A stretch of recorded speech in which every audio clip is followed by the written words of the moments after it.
Hello, this is Brian. Hey, how's it going? Hey, is this Josh? Yes, it is. Hey, good to talk to you. Is Jeremy on here as well? Yep, I'm here. Cool.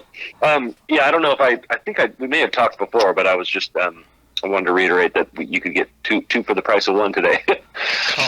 Oh, awesome. Well, thank you guys, both you guys, for taking the time to do this interview. Oh, thank you for having us. Yeah. Yeah, I'm glad to do it, and what an amazing album to be able to do this interview for. The brand new album from Orphans of Doom 2, which is coming out at the end of the month, February 28th. This is such a great album to me. It's like, I really hear the band being able to expand and grow. Even though I love the first album, I love the concept behind it, I loved seeing all these different sides of the band on this album. Well, thank you very much. We definitely try to differentiate from the last one being a themed kind of what we call it, a concept album. This one just being song after song and just trying to write stuff that just rocks and not be so thematic about it. You know what I mean? Oh yeah, I mean, absolutely. You can write an album and have a concept and have everything around it, and it can sound stellar. But when you're not feeling it and you just want to be able to write great songs together and just make a great album, it can turn out like this, and it was absolutely for its benefit. Well, thank you very much. So, with that in mind, like, how did the writing process begin for this album? Jeremy, you want to take that one? Yeah, what was the question again? Sorry. Oh, not a problem. How did the writing process begin for this album? Well, there's a lot of layers when we're writing stuff. Brian writes a lot of riffs, and we do some vetting of those. We use Dropbox a lot. We upload stuff, we listen, and we put things together, listen to some melodies that he's come up with, and then we bring it into the studio together and play as a band and see what works, what can we add to it. And then once we get to a point where we think of a song, like even as an instrumental, we think it's a strong song, and then we'll start adding lyrics to it and trying to figure out, what's it feel like? What's the song feel like it's trying to say from an instrumental standpoint, and then try to write, around that. And that's kind of it. And it's so great to hear that too, just being able to focus so much on what the music can say, be it the harmonies, the melodies, the direction of the song, and then being able to find the right lyrics to be able to go on top of that as well. I mean, I know there's so many different ways you can write a song, but I really love that approach. Yeah, it makes it a lot easier on me. As a lyricist, is going, what does this song say to you? What does it make you feel? And then kind of build from there. So I like it. So with that in mind, I mean, obviously with both albums being much different from each other, I mean, what was it like to actually go into the studio and record for an album like this?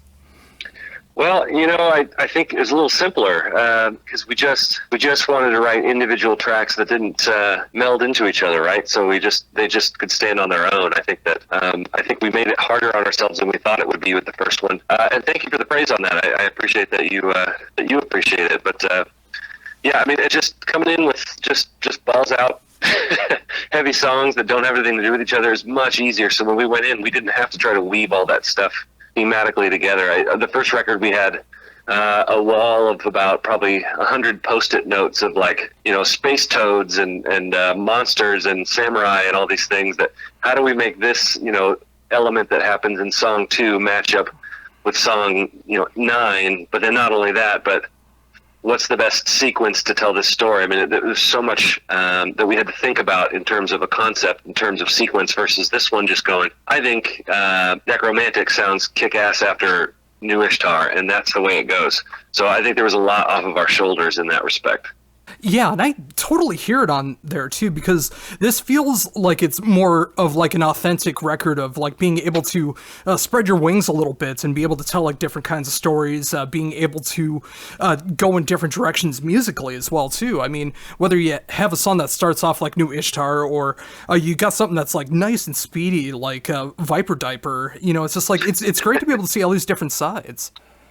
Well, that's and now that you say Viper Diaper out loud, it just brings up another point in terms of context and songwriting. We spent so much time paying attention to that concept of one, and this one you can really tell because we have titles like Viper Diaper. I mean, it's like the dumbest title ever, but it's, and the way that works is like when I write riffs and stuff, I tend to just put really dumb titles on there to make the rest of the dudes laugh, and then it just kind of stays that way until it gets like proper lyrics. But that one in particular, Jeremy was like, no, that stays. I if there's any dumb track name that we're keeping, it's that one, and it stayed. And so we released the video of the playthrough this morning, and then just hearing you say it and seeing the word written and knowing that other people are actually typing that out and how ridiculous that looks. It's so awesome. Oh, I love it. And I love the fact there's actually a playthrough of the song. I'm actually going to be checking that out after this interview. I didn't know there was one available. Oh, cool. Yeah, we actually haven't done one before, but our Adrenaline PR, who's our public relations company, recommended that we have a number of different things just in our back pocket for promotion for the record, and one of those is a playthrough. Luckily, our bass player is also our engineer and works at a studio here in Kansas City locally, and he was gracious enough while he was in there for a mixing session of something else. He just kind of let us in the back door, and we set up shop in the actual drum room of that studio, and we're able to kind of film it. All the filming and the videos and stuff we do ourselves. We have a very screw it, we'll do it ourselves attitude, because we just kind of get tired of relying on other people and waiting for them to kind of have our sense of urgency. So we typically, most stuff you see from us is all hands-on. It's all our own stuff. That's the album art, it's the videos, it's the music, it's the recording. Every one of us has some sort of weird contribution in that way. Our trailer is hand-built by our drummer. I mean, it's like that kind of stuff where we just go, yeah, we could kind of just probably run a label and write music all our own and not really incorporate too many other people, and except for a PR company, because in that aspect we have no idea what we're doing. Yeah, I think that playthrough's on ultimateguitar.com as of this morning. Oh, that's so cool. That's right. Yeah, I'm definitely going to be checking that out after this. I mean, yeah, and I love the fact that so much of what's going on with the band is that DIY style, because you get to have that final input of the way things are going. I mean, it's on the band to be able to get everything done, but the positives is that you don't have to rely on other people, and you can keep that direction of what you want to go, be it the album artwork, be it studio work, singles that are being released, any of that stuff. I mean, there's so much of it that you just get to be able to have that hands-on approach and really be able to keep that control of the band. That's very true. Yeah, I think it's a double-edged sword in the same way that you don't have anyone there to just ultimately criticize what you're doing, or sometimes you need that external reality check or gut check on songs or decisions on artwork. And I think artistic, it's always nice to have some sort of trusted mentorship near. And I think when we do everything ourselves, I think occasionally it makes us feel a little bubbled. And so it's, I'd say we probably miss that aspect, that there's not someone close keeping us in check. We just kind of go, just fuck it, I'll do it. Give me, hand me the shovel, I'll start digging. We're in a special position where we all kind of did this when we were younger. I tried to do the touring thing on labels and things like that. Brian was on a major label, and you have so many people with their fingers in the pie, and you can't really express yourself the way that you want to. And I think in the position we're at, that we have careers that can fund this. Is pretty much what it is our careers funding this thing that we do. It's a lot easier for us to do what we want to do and get our music out there. And I wish other bands could, that are fantastic bands, have the funding to go do that. Get us, to actually record stuff instead of that kind of stuff. Hey, I want to make sure, just pause for a second. I'm getting a lot of crackle and interference from Jeremy. Are you hearing that as well? Yeah, a little bit. Okay, is he here for both of us? Oh, I don't get that from you, just on the other side. Okay, Jeremy, you might be in a weird room or something. Cool. Sorry about that. Oh, not a problem. But, yeah, I mean, that's an excellent point, and yeah, I wish more bands were willing to do that DIY style, because there's so many bands out there, and technology is getting easier to get a hold of to be able to make records. But just being able to get yourselves out there and doing what you want to do, I think this album is a great example of what you can do when you rely on yourselves so much to be able to get something done. Thank you very much. Yeah, it's being our second one. We got the worked a lot of the kinks out, for the first one, so we're able to kind of do this a little more easily and kind of be more comfortable with our voice and what we're saying and what we're trying to say, and maybe being a little less cautious about what other people think about it, and trying too hard and just putting out a bunch of songs that we think will be bangers in the club. So hopefully live they're as appreciated as they are on record, because we've got a lot of great feedback so far. So we're very appreciative of that. Yeah, and I actually hear that when I listen to the album too. I mean, this album feels entirely like it could be played live from start to finish, and I love when an album has that authenticity of being able to have every song feel like it could be a live song. Right. Well, what's your influences? What kind of stuff do you get into? I mean, you're into us. What are kind of your parallels? I mean, there's so much that I do love and appreciate. I mean, I do like the proggier side of things. I appreciate really good hooks when it comes to guitars. So, like anything from like a good hard rock to some of the heavier stuff on there. Like some great post music, like post rock and post metal, especially when you get that sludgy kind of stuff too. I mean, once you get like the right instrumentation behind that and stuff, I mean, there can be some great atmospheric stuff going on there. And that's what I kind of hear here with Orphans of Doom. It's just like there's so many great influences going on there. I mean, whether it's like some like great Thin Lizzy style guitar playing, or it just gets nice and heavy, or you have something like Viper Diaper. Again, it's just like it's a great fast song that just like it fits so well towards the end of the album, and you just don't expect it, and it's so cool for that. That's great. I mean, that's what we want to hear for sure. Yeah, and I mean, all the stuff you say that you're influenced by is the same stuff we're influenced by. I'm hugely influenced by old school prog, and then the post metal stuff and atmospheric stuff and just old thrash and stuff. I mean, it's just kind of everything. We just don't. We want to. I mean, it sounds like you get it, right? Like we're trying to show our influences, but not be too influenced by it, where we just sound like we're in the same category as something else. We kind of have this amalgam of, I think, 5 or 6 things that kind of make its own little souffle that is our own sound. You know what I mean? So, and hoping it doesn't sound like we're biting too hard on anyone, that we're just taking the good things from a number of things and mixing them together and synthesizing a brand new, fresh idea. Oh, that's totally what I hear. I mean, yeah, I mean, there's a couple bands or genres that I could say that there's similar sounds to that's going on there, but it's a completely original sound that's going on with the band, and it's just like it flows together so well. And when you mix all these different ideas together, sometimes it can come out like a complete hodgepodge, and just like it does not sound well together. But this does sound great together. I mean, the album just flows together, and it just feels like it flies by so quickly.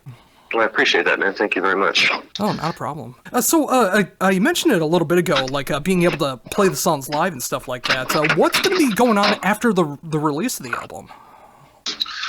Well, we have we're doing a series of shows here in the Midwest. Topeka, Kansas, we're doing February 27th, kind of a pre-release party.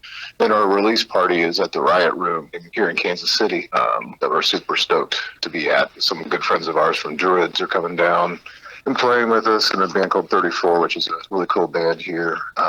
And then I think we drive to Des Moines the next day and do our thing up there. Then we have some shows in Lawrence a few weeks after that, Lawrence, Kansas. And I think that's pretty much all we got. We're not the touring like 3-4 week tour guys. We tend to just do a few shows at a time. Yeah, I wish we could. We're just old. We're just old. That can be true, but it's like I also appreciate the fact that you're not going out there and like doing like these 6-month tours or something like that. I mean, you're making the shows special when you go out and play them, and just like being able to have so much fun with it, rather than being so tired from the road and feeling so ragged afterwards. I mean, if you do it once in a while, you still have that energy and enjoyment left to be able to play shows. That's a great way to rationalize it, and I'm going to steal that and start using it from now on.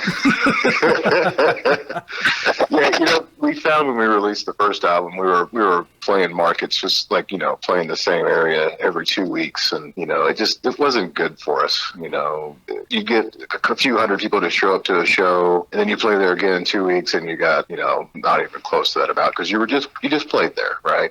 So we're trying to be very cognitive of not oversaturating our shows to make them a little more exciting when we only play that market every once in a while. Yeah. I'd love to get out to Europe. Trying to get Brian talked into going to Europe for a while. I do that. Of course I do that. I did tour England years and years ago for a couple of weeks, and the bill that we were on was so eclectic. It was we opened for a band.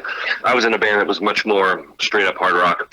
We opened for a band called Bowling for Soup for about 12 days, and they were very pop punk, and we were more kind of Guns N' Roses-esque, and it was so great in England because no one seemed to give a shit that we were different.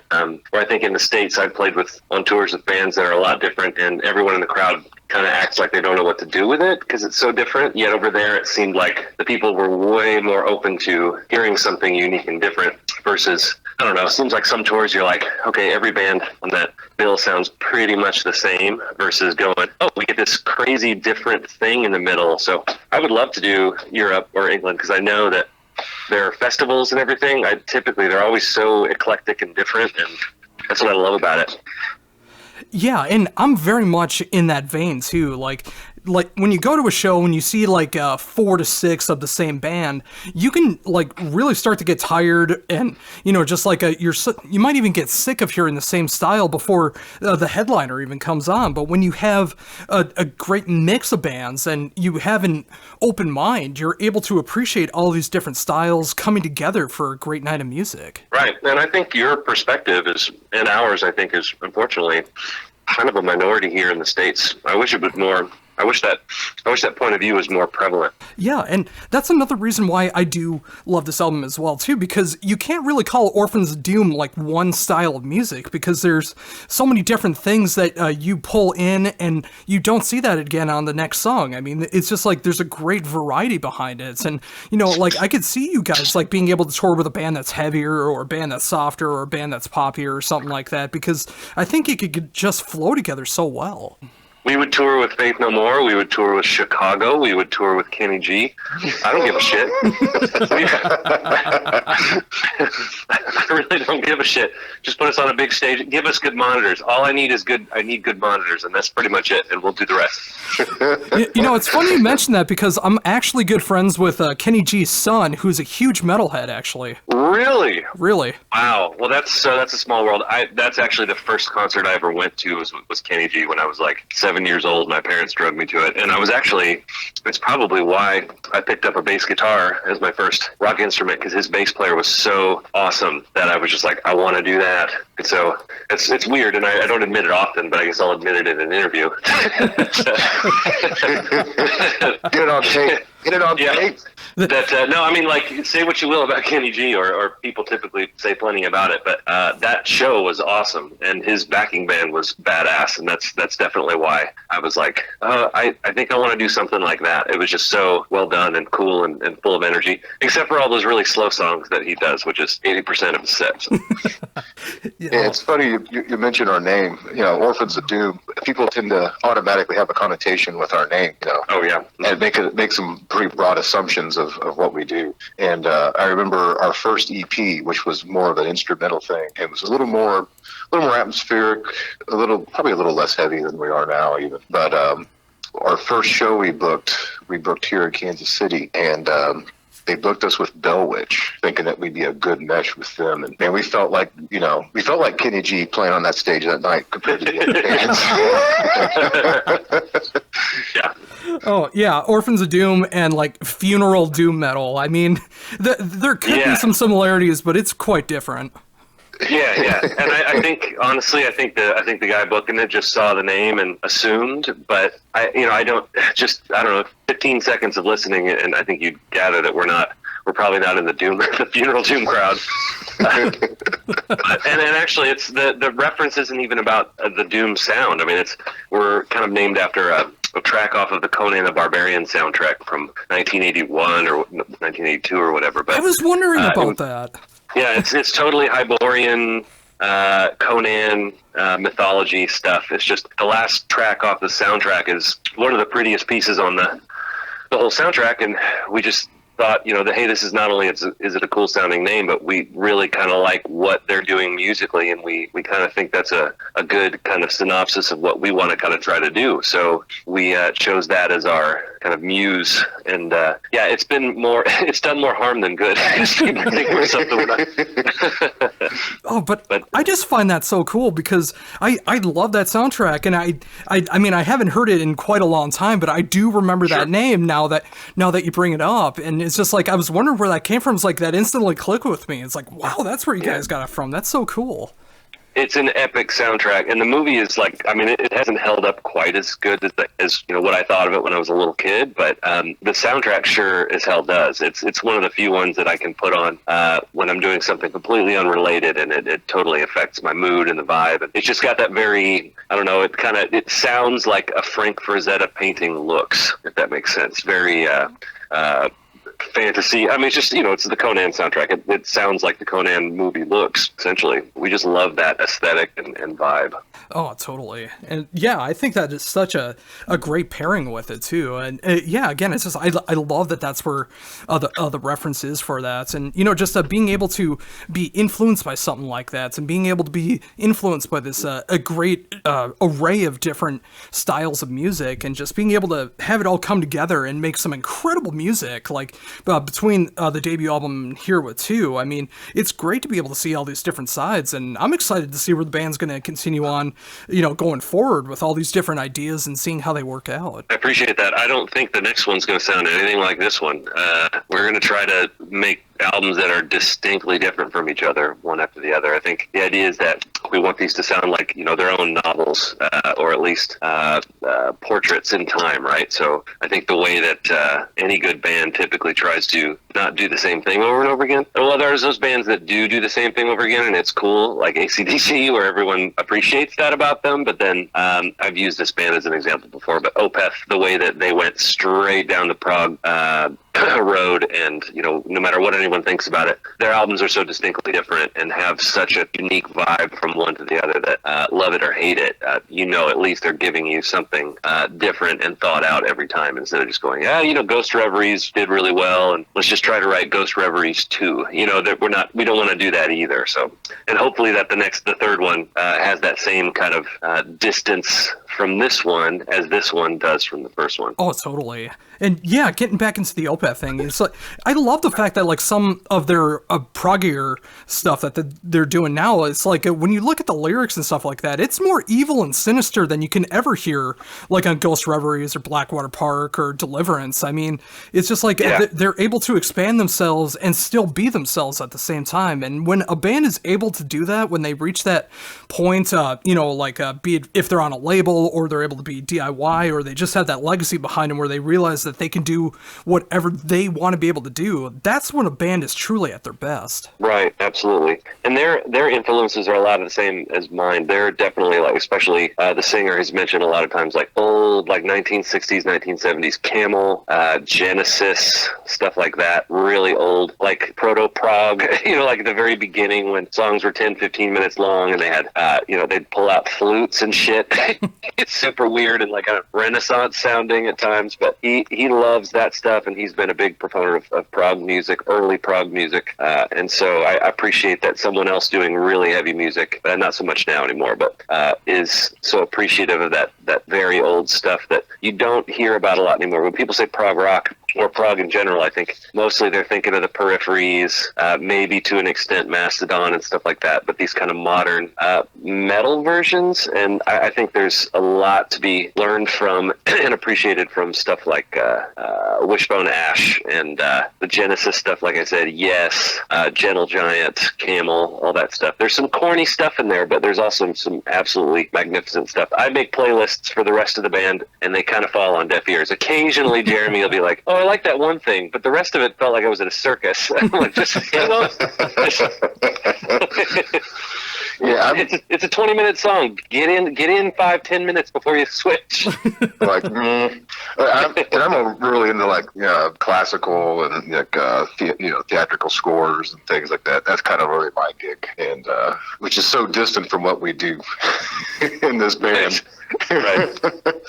But I hope that kind of comes across sometimes. I can kind of hear that, just like from both sides, like more the progressive side, more of the, like a score sounding as well too. It's like, obviously it's much different what's coming on through Orphans of Doom, but just like the phrasing of it, the arrangements and stuff like that. It's like I hear both of those kind of influences on different songs, and I think again like that, like mentioned before with like Opeth, it's like it's a way to be able to be influenced by these different things, but not necessarily sound like them and trying to be an imitation of them, but still being able to be inspired by music. Absolutely, yeah. And I think Jeremy's, hold on, I got a bubble in my throat. That's better. I think Jeremy's love for classical or symphonic stuff, I think it goes hand in hand with the prog stuff. Classical in the same way. I think we've mentioned in the past couple minutes the word like themes, or that it just kind of, there's not a lot of repetition or something. A song takes a path that maybe is a little less traditional, and I think that's what we want to do. We don't want to do the typical verse, chorus, bridge, chorus. We do on occasion when it feels right, but as long as it's kind of pointing our compass towards good songwriting, like I don't really give a shit. It could be 15 minutes long, it could be 2 minutes long, it could have no chorus. I don't really care, but ultimately, I think ultimately it's got to be something that we end up loving as the final product, and hopefully we have a lot of like-minded people out there that not only find it but appreciate it as well enough to buy it and support us so we can do another one. Yeah, and I'm absolutely one of those brand new guys getting into the band. I mean, within the last month, I've been able to check out the previous album, and just yesterday I got two, and I've been able to spin that and really enjoy it. And just like I'm starting to get more and more into it the more that I listen to, and being able to hear these different things that's going on behind it. But yeah, again, I love the mentality that this band has of being able to be yourselves, write the music that you want to write, be inspired by whatever. Make the tracks as long or as short as they need to be, and just making the music that you want to make, and making every album stand out from the next, which I think is just so important and such a lost art for a lot of music these days. And I can't commend you guys enough for doing that. Well, thank you, and it just makes me want to start writing the next one right now. We talked about that last week. Yeah. I mean, we haven't even started supporting the album yet. We're already like, when do we start riffing again? Like, we're ready to start collecting and spelunking for good ideas and figure out what's next. So, oh, that is just so cool. And I think with that, thanks. Oh, not a problem. And you know what? I think with that, I think that's an amazing note to end on. Leaving the people want more, and I know I'm wanting more from the next album, even though a single note hasn't been written for it yet. But with that, I thank you guys so much for taking this time to be able to talk to me. And of course, this amazing new album from Orphans of Doom 2, which is coming out February 28th. I love this album. It's such a great album that has such great repeat value, and I really hope people go and check out you guys, and be able to check out this album and make some new fans, and from this interview and wherever else they hear it. And again, I just thank you very much for taking time to be able to talk to me about all of it. Well, we thank you very much. Well, we appreciate your time as much as you appreciate ours. So thank you again for checking it out and having such kind words, and we appreciate it. Yeah, it's awesome. We really do appreciate it. Oh, not a problem. Thank you. Before we're done, is there anything else you'd like to mention that I hadn't brought up yet? Yes, actually, if we'll give a little love to our friends. If anyone's looking for other great music from our part of the world, I would say check out Hyborian, another band that is releasing their next album out here, I think in the next month as well. And they are another band named after Conan era or mythology. So them, and a band called Druids from Des Moines is just amazing. Young Bull out of Lawrence, Kansas is awesome. Jeremy, I know you've got more. On the spot. Yeah. Merlin, basically our label, the company, has the lion's share of the great bands in this region and like sounding music. So if you go to look for the company, Kansas City, their record label, you can see all their releases. There's a lot of great bands, including us. We are super lucky to be a part of that coven of tightly knit, cool musical projects. So if anyone's looking for more stuff that's looking for inspiration, go no further than there and just go down the list. Yeah, and we have a Facebook page, just Orphans of Doom, and same with Bandcamp. You can look us up there. All kinds of stuff, merch, all of our stuff. I think we even have one of the old EPs somewhere out there. Yeah, we're actually easy. We're actually easier to find than the original. Before we started, if you Googled Orphans of Doom, that song would come up, the theme from Conan. But now there are 50, 60 different actual Orphans of Doom posts on Google way before that soundtrack pops up, so they're not hard to find.